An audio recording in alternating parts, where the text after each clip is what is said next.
This is QTV Nightly News and I am Jacqueline Coley. Thank you for joining us. Here are the main news headlines.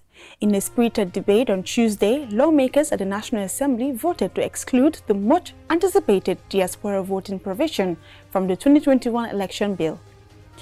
At an inception workshop on Thursday, officials from the Ministries of Finance and Environment alongside climate action advocates emphasized the need for increased funding and a more cohesive policy framework to enhance national resilience. The United Nations Development Programme UNDP and the French Facility for Global Environment on Wednesday launched an environmental management project in the Gambia. As part of its annual Ramadan initiative to support those in need, Egypt is offering free daily meals to hundreds of Muslims to help them break their fast throughout the month of Ramadan. In international news, members of the ECOWAS Parliament have expressed disapproval regarding Liberia's attempt to recall 3 of its 5-member representatives from the sub-regional parliament. Those are the headlines and now the news in detail.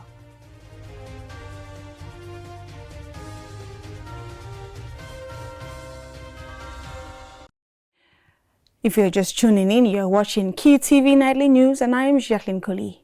In a spirited debate on Tuesday, lawmakers at the National Assembly voted to exclude the much anticipated diaspora voting provision from the 2021 elections bill.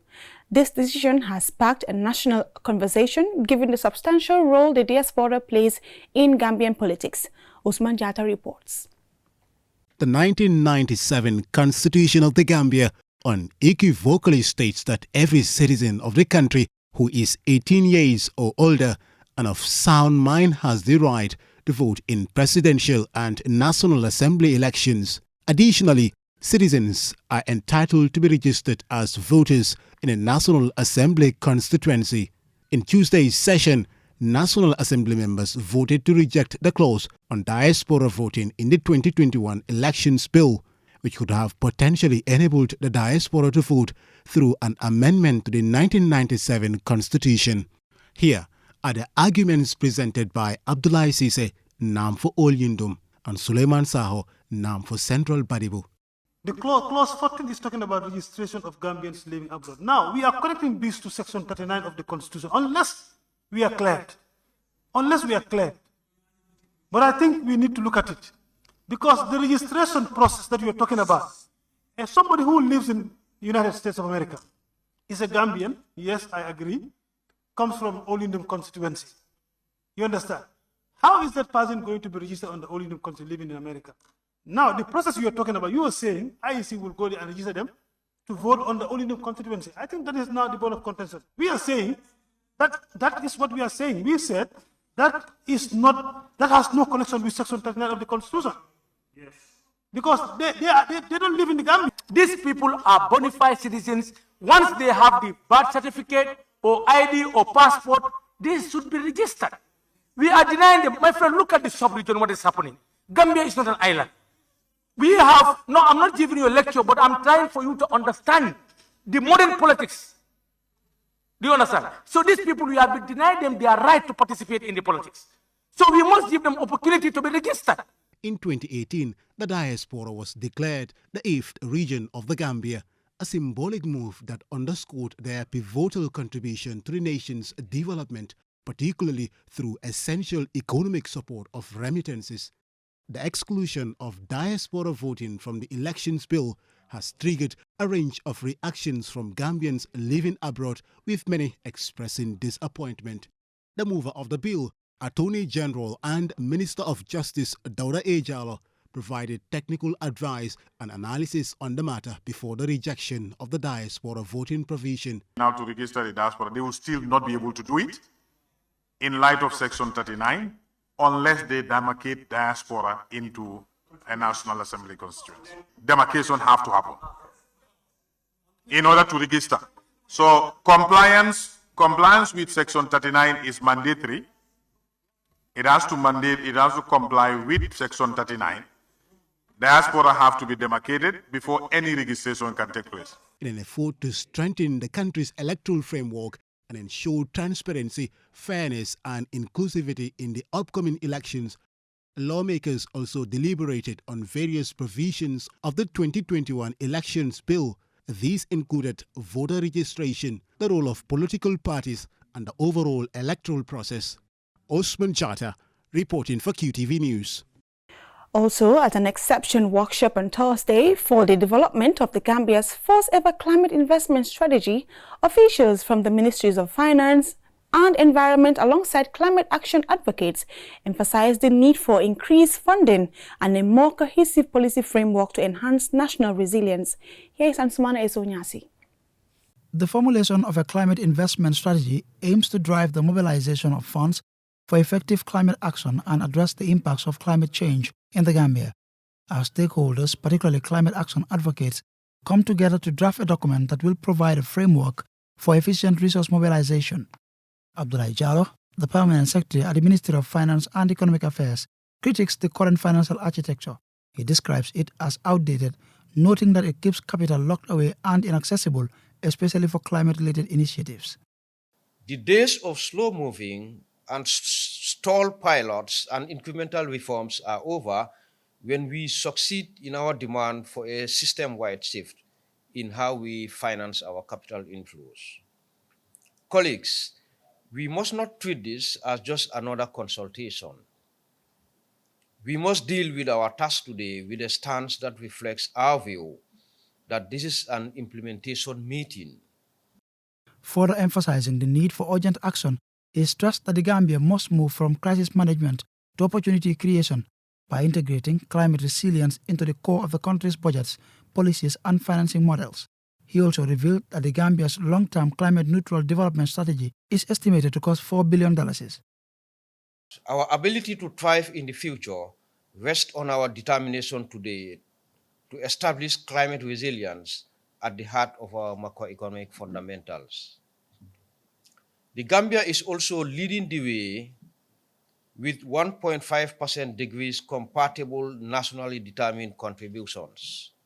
Sarah Jane Ahmed, Managing Director and Finance Advisor of the Vulnerable Group of 20 Ministers of Finance of the Climate Vulnerable Forum, and Boubacar Zaidi Jallow, Deputy Permanent Secretary at the Ministry of Environment, delivered presentations on the Gambia's national policies and strategies.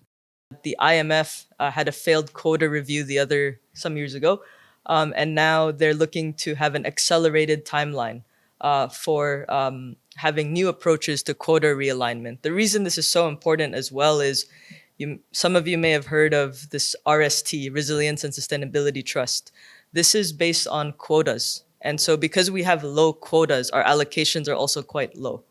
So this implicates financing options. Studies have shown that a lot of times when development funding comes to a country for adaptation or whatever, sometimes less than 10% gets to the actual beneficiary in the community. So this mechanism will ensure that a minimum of 70% goes out of the office. You can buy your cars and whatever, but that has to come from the 30%, and it minimizes the bureaucratic process. Speakers highlighted the lack of cohesive climate resilience policies and stressed the need to strengthen national institutions and empower micro, small and medium enterprises through climate solutions. They called for reshaping the financial system through advocacy and implementing a climate investment strategy. Ansumana Esonyasi for QTV News. The United Nations Development Programme UNDP and the French Facility for Global Environment have launched an environmental management project in the Gambia.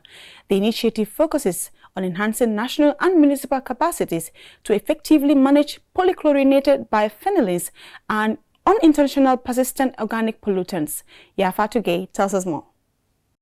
The project, titled Strengthening National and Municipal Capacities for the Sound Management of PCBs and UPOPs in the Gambia, aims to enhance the country's capacity to manage these hazardous substances which pose significant risk to both public health and the environment. PCBs are toxic chemicals in electrical equipment, paint, and industrial products, while UPOPs are byproducts of industrial processes. Both are persistent, bioaccumulative, and harmful, causing health issues like cancer and ecosystem damage. The project aims to help local authorities manage and dispose of these substances safely. Sam Bunget, the UNDP's program specialist, provided an overview of the project's objectives and components. The project components are as shown is strengthening legal frameworks and the administrative processes for the sound management of UPOPs. And then the other component is on environmentally sound management of PCBs and PCB contaminated sites. The third component is to minimize the release of UPOPs from open burning of waste. And the fourth component will deal with information and awareness raising, monitoring, evaluation, learning, and development feedback.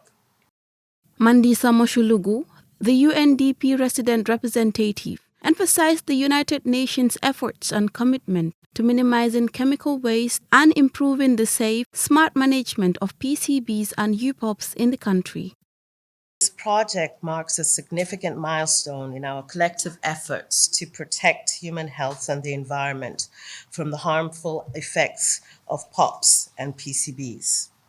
The United Nations Development Programme supports countries to manage chemical and waste to protect human health and the environment, in line with SDG 3 on ensuring healthy lives and promoting well-being for all ages. Dauda Baji is the Executive Director of the National Environment Agency. It is important to reflect that the soon-to-conclude UPOP project has made significant progress. It has identified and will facilitate the disposal approximately of 75 tons of PCBs, contaminated equipment, and waste as anticipated in the project. The project's main focus is to develop the skills and resources at national and municipal levels to identify, manage, and safely dispose of PCBs and UPOPs. Through this project, the UNDP and FIFEM aims to enhance environmental management capacities in the Gambia, which aligns with the United Nations Sustainable Development Goals, SDGs, particularly those focused on environmental sustainability and pollution control. Reporting for QTV News, this is Yafatu Gay. We will now go for a commercial break. When we return, we have more local, sports, and international stories. Do stay. fii mooy fan fii mooy Inessa di place bi nga xam ne moom la ñëpp taaw place bii bépp xeetu ataaya bu baax rek bu dugg see ci dëkk bi xamal li fii rek la am bara wërga bii neex na lool saf na ba pare tamit nag am gu bu neex boo ko naanee rek da ngay kontaan ci saas añ ba suur ba gëreesal li nga lekk jëndal baara ataaya bii ndax moom la ñëpp taamu gis nga sama client bii ataaya bu neex bu ne moom laa koy njëkk a jox ndax moom kat ataaya bu neex rek lay wër baara wërga bii mooy wërga bi gën te moo gën a saf kon nag ràññee leen ko bu baax kon daw leen gaaw ca Banjul foofu ca Inessa di place bi nga xam ni foofu rek nga ko mën a amee wholesale wala retail mu ngi foofu ci boori court house bi foofu ca Banjul wala nga daw ci bépp marché bépp supermarket bépp boutique fépp foo dugg rek di nga mën a am baara warga bii nga xam ne moom la ñëpp di wër tey baara warga moo dàq ci warga yi man maa ngi ci moom ndax su ma maree ataaya moom rek lay naan. The future is now. With QCell's 5G network, experience speeds like never before. With our new 5G Rocket Fixed Internet plan, get speeds from 10 Mbps to 100 Mbps. Your 5G-enabled devices. Walk into QCell headquarters to get one of our 5G routers and experience the true feeling of 5G. Only with QCell. QCell brings you the future. Tech, innovation, incredible speed. The future is now. For more information, call our customer care on 111. QCell, Sunyabus. We innovate, others follow. Terms and conditions apply.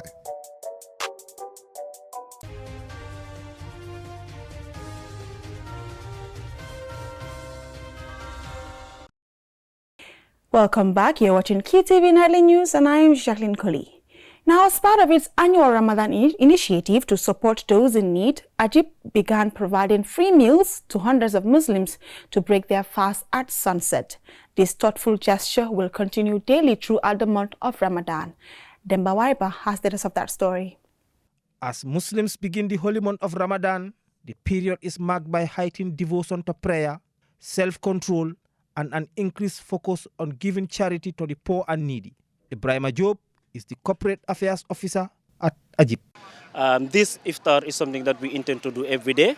We don't want to alternate. We want to do it every day. We have pasulsia, we have bread and dates, we have tea and other things that people normally use for iftar. So we are open to everyone and we welcome everyone out there. When you are around this area at the Westfield Youth Monument and it is time for iftar, you can always drop in and have food, eat to your satisfaction, drink, and then you can head home, inshallah.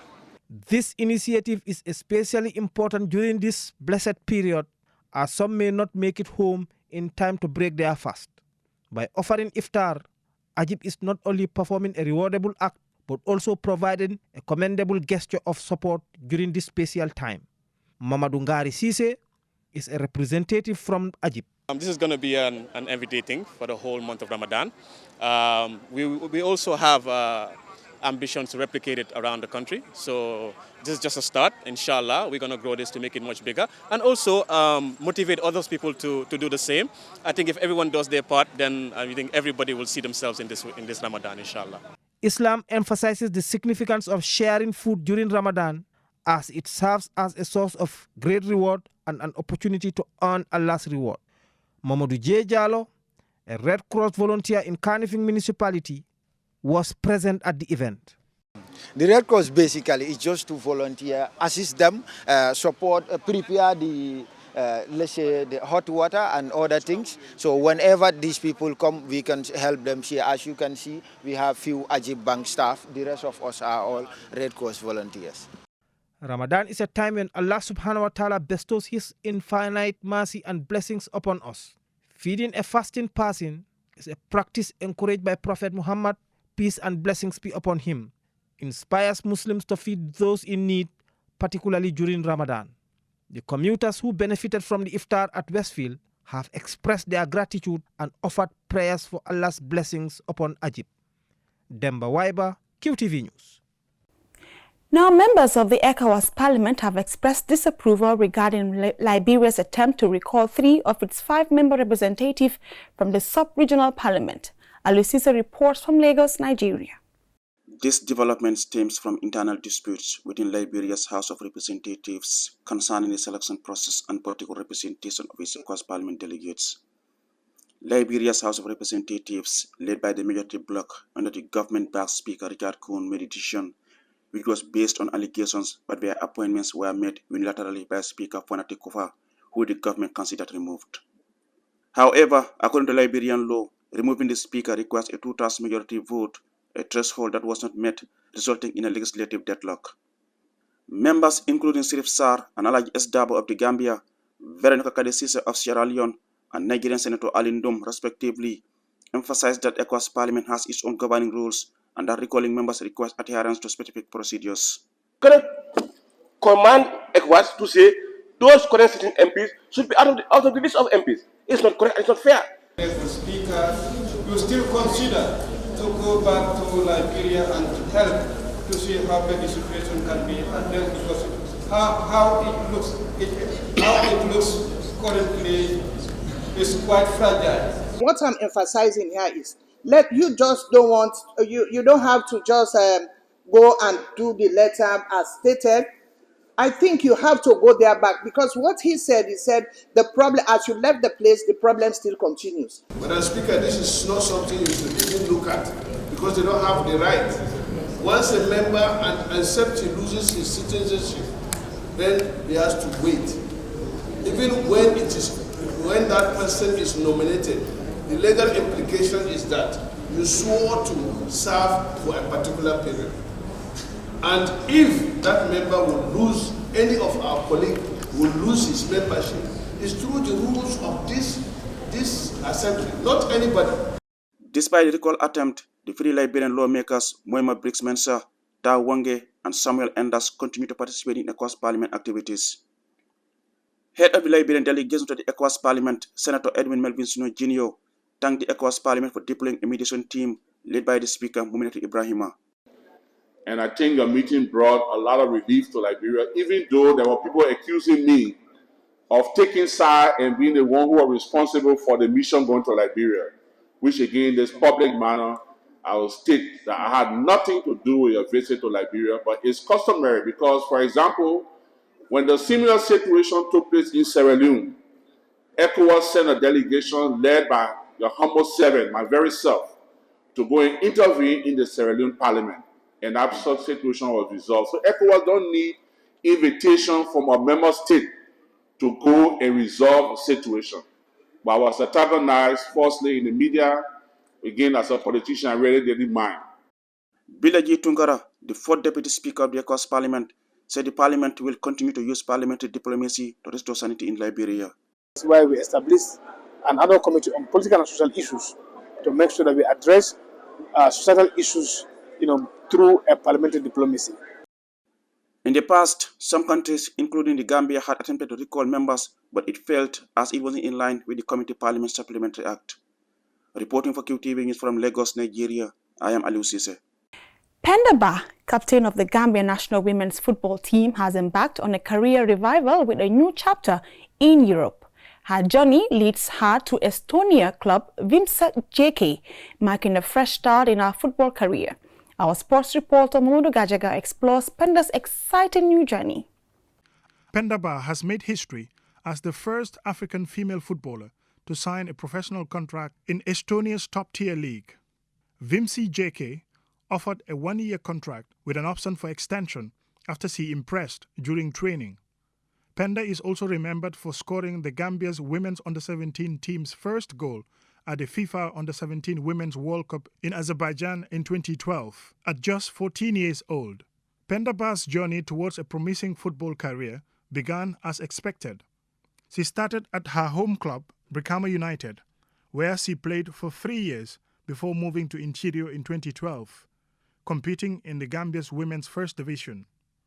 She remained with Interior until 2018, then joined Nigeria's Premier League side, Dream Stars, for a year, before moving to River Angels.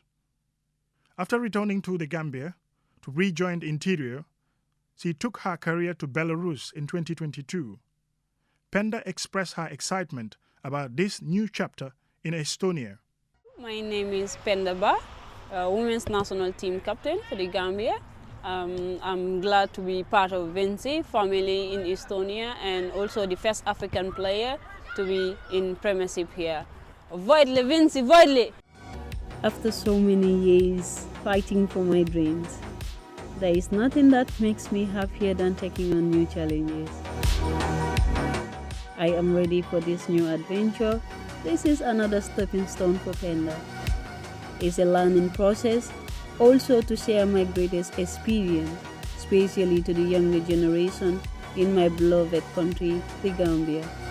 Pendaba earned 23 caps for the national team, scoring 11 goals, and captained the Gambia women's national team until 2022. That year, she traveled to Eastern Europe in search of better football opportunities.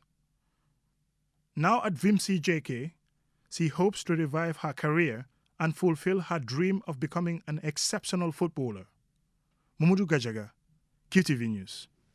Before we end, here's a recap of the headlines. In a spirited debate on Tuesday, lawmakers at the National Assembly voted to exclude the much-anticipated Diaspora voting provision from the 2021 elections bill. At an inception workshop on Thursday, officials from the Ministries of Finance and Environment alongside climate action advocates emphasized the need for increased funding and a more cohesive policy framework to enhance national resilience. The United Nations Development Programme (UNDP) and the French Facility for Global Environment on Wednesday launched an environmental management project in the Gambia. As part of its annual Ramadan initiative to support those in need, Ajib is offering free daily meals to hundreds of Muslims to help them break their fast throughout the month of Ramadan. In international news, members of the ECOWAS Parliament have expressed disapproval regarding Liberia's attempt to recall 3 of its 5 member representatives from the sub-regional parliament. That's all for now in this news bulletin. Join us tomorrow at 8 p.m. for another bulletin. Thanks for watching and bye for now.